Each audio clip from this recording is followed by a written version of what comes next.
Hola tout le monde, aujourd'hui on se retrouve pour parler de réseau de transport sur l'espace français. On commence tout de suite avec ce qui est en train d'être colorié au crayon de couleur, les régions qui bénéficient d'un voisinage européen dynamique.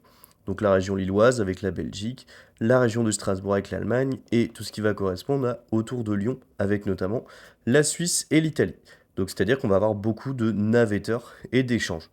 On enchaîne avec le petit feutre orange, ce sont les couloirs autoroutiers majeurs. Ce sont les principaux axes autoroutiers les plus fréquentés. Donc c'est pour ça qu'ils sont en épais. On voit que, en fait, ils rejoignent notamment les pays frontaliers et les pays voisins.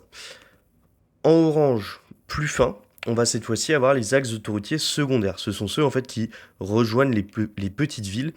Donc on peut avoir par exemple ce qui va faire Rennes-Nantes, mais ça va être également en fait des autoroutes un peu moins fréquentées que celles qui ont été dessinées en plus épais. Je ne les ai pas toutes mises volontairement pour essayer d'avoir une carte plus lisible. Donc vous voyez que je suis en train d'essayer de faire un petit peu la synthèse des principales, mais elles n'y sont bien évidemment pas toutes.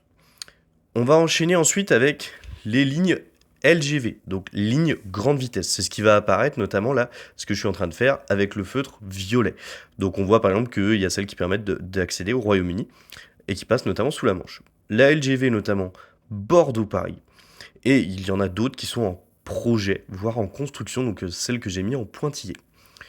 On enchaîne tout de suite avec les axes et les interfaces maritimes.